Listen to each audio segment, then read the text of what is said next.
5월 20일 화요일 아침 뉴스타임 첫 소식입니다.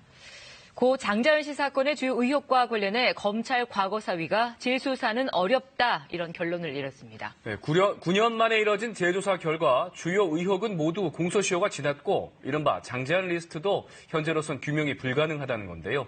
이 13개월에 걸친 과거사위의 결론 친절한 뉴스 우종화 기자와 함께 정리해보겠습니다. 자, 우 기자.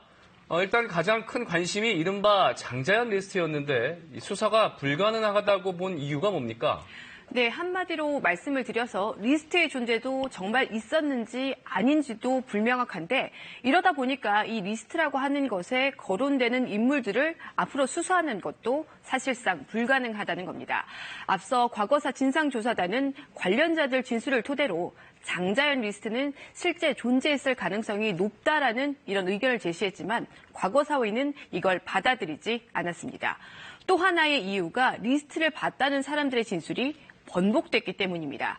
리스트를 봤다는 동료 배우 윤지호 씨를 제외하고 모두 진술을 번복했습니다. 장자연 씨 사망 직후 통화에서 목록을 언급했던 전 매니저 유장호 씨와 당시 명단을 언급했던 유족들도 진술을 바꿨습니다. 이들이 왜 진술을 번복했는지 일단 현재로선 정확한 이유를 알 수가 없는 상태입니다. 이렇게 리스트의 존재 자체부터 진술이 엇갈리니까 과거사위가 앞으로 수사를 하라 이렇게 권고를 할 수가 없는 겁니다. 네, 당초에 윤지호 씨가 장자연 리스트를 봤다면서 특이한 성씨 이름이 있었다 이런 진술도 했었는데요. 이것에 대한 조사는 안 됐습니까?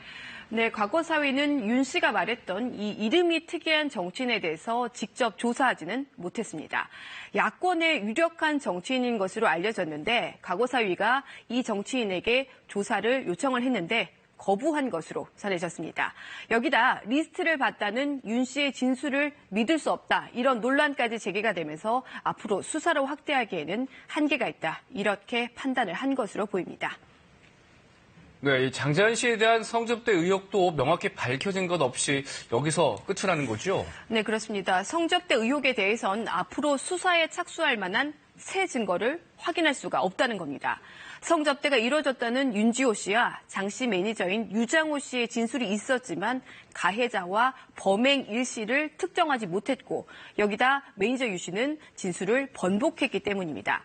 하지만 장 씨에게 술 접대를 강요한 사실은 사실에 가깝다고 결론을 내렸습니다. 장 씨가 자필 문건에서 당시에 이렇게 했었죠. 술집 접대부와 같은 일을 하고 수없이 술 접대와 잠자리를 강요받아야 했다. 과거사위는 이 자필 문건이 신빙성이 있다면서 소속사 대표 김종승 씨가 장 씨에게 술 접대를 강요하고 폭행과 협박을 한 사실은 확인이 됐다. 이렇게 밝혔습니다. 네, 이번에 또 조선일보의 외압은 일부 사실로 밝혀졌죠?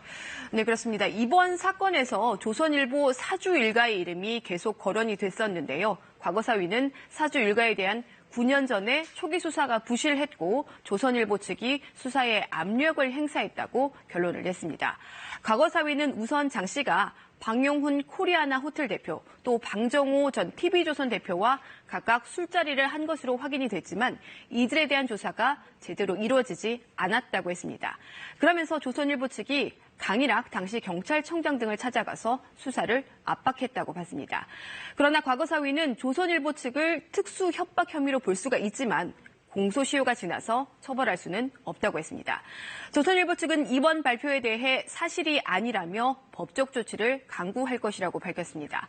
과거사위는 지금까지 말씀드린 결론들이 나온 이유 중에 하나가 지난 2009년 초기의 검경 수사에서 형식적인 압수수색이 이루어지는 등 총체적으로 부실했다라고 하면서 장자연 사건에 마침표를 찍었습니다.